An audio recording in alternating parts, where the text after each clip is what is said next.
गुरु कौन होता है? परम श्रद्धेय स्वामी राम सुखदास जी कहते हैं, किसी विषय में हमें जिससे ज्ञान रूपी प्रकाश मिले, हमारा अज्ञानांधकार दूर हो, उस विषय में वो हमारा गुरु है।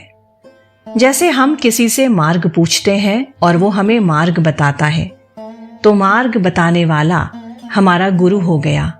हम चाहे गुरु माने या ना माने, उससे संबंध जोड़ने की जरूरत नहीं है।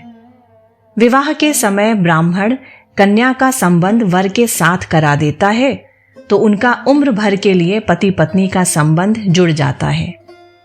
वही स्त्री पतिव्रता हो जाती है, फिर उनको कभी उस ब्राह्मण की याद ही नहीं आती और उसको याद करने का विधान भी शास्त्रों में कहीं नहीं है। ऐसे ही गुरु हमारा संबंध भगवान के साथ जोड़ देता है, तो गुरु का काम हो गया। तात्पर्य है कि गुरु का काम मनुष्य को भगवान के सम्मुख करना है। मनुष्य को अपने सम्मुख करना, अपने साथ संबंध जोड़ना गुरु का काम नहीं है।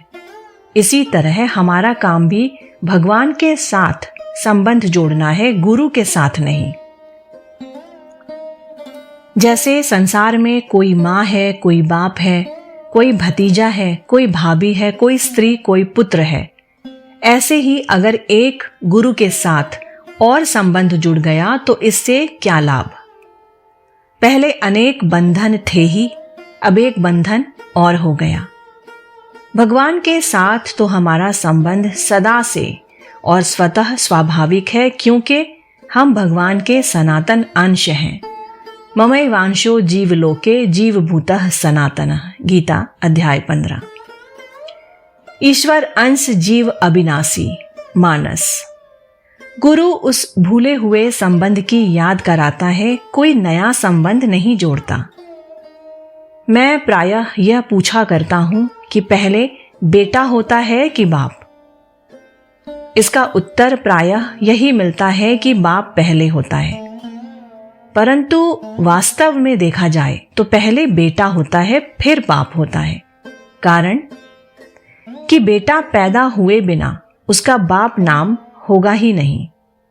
पहले वो मनुष्य पति है, और जब बेटा जन्मता है तब उसका नाम बाप हो जाता है। इसी तरह शिष्य को जब तत्व ज्ञान हो जाता है तब उसके मार्गदर्शक का नाम गुरु होता है। शिष्य को ज्ञान होने से पहले वह गुरु होता ही नहीं। इसीलिए कहा है, गुकारश्च अंधकारो ही रुकारस्तेज उच्यते अज्ञान ग्रासकम ब्रह्म गुरुरेव न संशयः, गुरु गीता। अर्थात गु नाम अंधकार का है और रु नाम प्रकाश का है। इसलिए जो अज्ञान रूपी अंधकार को मिटा दे, उसका नाम गुरु है। गुरु के विषय में एक दोहा बहुत प्रसिद्ध है, गुरु गोविंद दोऊ खड़े किनके लागू पाए, बलिहारे गुरुदेव की गोविंद दियो बताए। गोविंद को बता दिया, सामने लाकर खड़ा कर दिया, तब गुरु की बलिहारी होती है। गोविंद को तो बताया ही नहीं और गुरु बन गए, ये कोरी ठगाई है। केवल गुरु बन जाने से गुरु कृपा सिद्ध नहीं होता। इसलिए अकेले खड़े गुरु की महिमा नहीं है, महिमा उस गुरु की है जिसके साथ गोविंद भी खड़े हैं।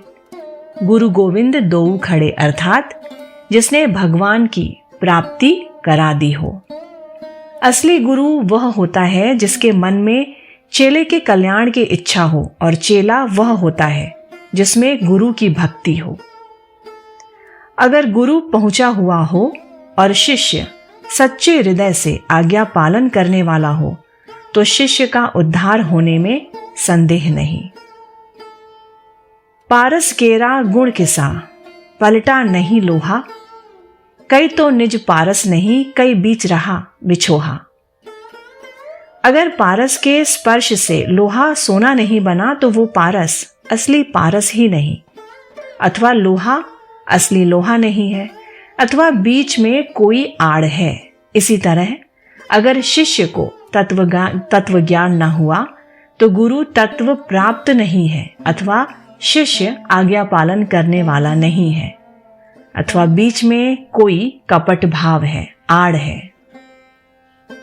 वास्तविक गुरु वो होता है जिसमें केवल चेले के कल्याण की चिंता है। जिसके हृदय में हमारे कल्याण की चिंता ही नहीं, वो हमारा गुरु कैसे हुआ? जो हृदय से हमारा कल्याण चाहे वही हमारा वास्तविक गुरु है। चाहे हम उसको गुरु माने या ना माने, और वो गुरु बने या ना बने, उसमें ये इच्छा नहीं होती कि मैं गुरु बन जाऊं, दूसरे मेरे को गुरु मान ले, मेरे चेले बन जाएं। जिसके मन में धन की इच्छा होती है वो धनदास होता है। ऐसे ही जिसके मन में चेले की इच्छा होती है वो चेला दास होता है। जिसके मन में गुरु बनने की इच्छा है वो दूसरे का कल्याण नहीं कर सकता। जो चेले से रुपए चाहता है वो गुरु नहीं होता, बल्कि पोता चेला होता है। कारण कि चेले के पास रुपए हैं तो उसका चेला हुआ रुपया, और रुपए का चेला हुआ गुरु, तो वह गुरु वास्तव में पोता चेला ही हुआ। विचार करें, जो आपसे कुछ भी चाहता है वो क्या आपका गुरु हो सकता है? नहीं हो सकता। जो आपसे कुछ भी धन चाहता है, मान बढ़ाई चाहता है, आदर सत्कार चाहता है, वो आपका चेला होता है, गुरु नहीं। सच्चे महात्मा को दुनिया की गरज नहीं होती, बल्कि दुनिया को ही उसकी गरज होती है। जिसको किसी की भी गरज नहीं होती वही वास्तविक गुरु होता है। कबीर जोगी जगत गुरु, तजे जगत की आस, जो जग की आशा करे तो जगत गुरु वह दास। जो सच्चे संत महात्मा होते हैं उनको गुरु बनने का शौक नहीं, बल्कि दुनिया के उद्धार का शौक होता है। उनमें दुनिया के उद्धार की स्वाभाविक सच्ची लगन होती है। मैं भी अच्छे संत महात्माओं की खोज में रहा हूं और मेरे को अच्छे संत महात्मा मिले भी हैं, परंतु उन्होंने कभी ऐसा नहीं कहा कि तुम चेला बन जाओ तो कल्याण हो जाएगा। जिनको गुरु बनने का शौक है वही ऐसा प्रचार करते हैं कि गुरु बनना बहुत जरूरी है, बिना गुरु के मुक्ति नहीं होती। कोई वर्तमान मनुष्य ही गुरु होना चाहिए, ऐसा कोई विधान नहीं है। श्री शुकदेव जी महाराज हजारों वर्ष पहले हुए थे, पर उन्होंने चरणदास जी को महाराज को शिक्षा दी। सच्चे शिष्य को गुरु अपने आप दीक्षा देता है। कारण कि चेला सच्चा होता है तो इसके लिए गुरु ढूंढने की आवश्यकता नहीं होती। गुरु को ढूंढने की भी आवश्यकता नहीं होती, बल्कि गुरु अपने आप मिल जाता है। सच्ची लगन वाले को सच्चा महात्मा मिल जाता है। जेही के जेही पर सत्य सनेहू, सो तेही मिलई ना कछु संदेहू। मानस। लोग तो गुरु को ढूंढते हैं, पर जो असली गुरु होते हैं वे शिष्य को ढूंढते हैं। उनके भीतर विशेष दया होती है। जैसे संसार में माँ का दर्जा सबसे ऊंचा है, माँ सबसे पहला गुरु है। बच्चा माँ से ही जन्म लेता है, माँ का ही दूध पीता है, माँ की गोदी में ही खेलता है, माँ से ही पलता है। माँ के बिना बच्चा पैदा हो ही नहीं सकता, रह ही नहीं सकता, पल भी नहीं सकता। माँ तो वर्षों तक बच्चे के बिना रही है। बच्चे के बिना माँ को कोई बाधा नहीं लगी। इतना होते हुए भी माँ का स्वभाव है कि वह आप तो भूखी रह जाएगी, पर बच्चे को भूखा नहीं रहने देती। वो खुद कष्ट उठाकर भी बच्चे का पालन करती है। ऐसे ही सच्चे गुरु होते हैं। वे जिसको शिष्य रूप से स्वीकार करते हैं उसका उद्धार कर देते हैं। उनमें शिष्य का उद्धार करने की सामर्थ्य होती है। ऐसी बातें मेरी देखी हुई हैं। एक संत थे, वे दूसरे को शिष्य ना मानकर मित्र ही मानते थे। उनके एक मित्र को कोई भयंकर बीमारी हो गई तो वो घबरा गया। दवाइयों से वो ठीक न हुआ। उन संत ने उससे कहा कि तू अपनी बीमारी मुझे दे दे। वह बोला कि अपनी बीमारी आपको कैसे दे दूं भला। संत ने फिर कहा कि अब मैं कहूं तो मना मत करना, आड़ मत लगाना, तू आधी बीमारी मेरे को दे दे। उनके मित्र ने स्वीकार कर लिया तो उन संत ने उसकी आधी बीमारी अपने आप पर ले ली। फिर बिना दवा किए उसकी पूरी बीमारी ही मिट गई।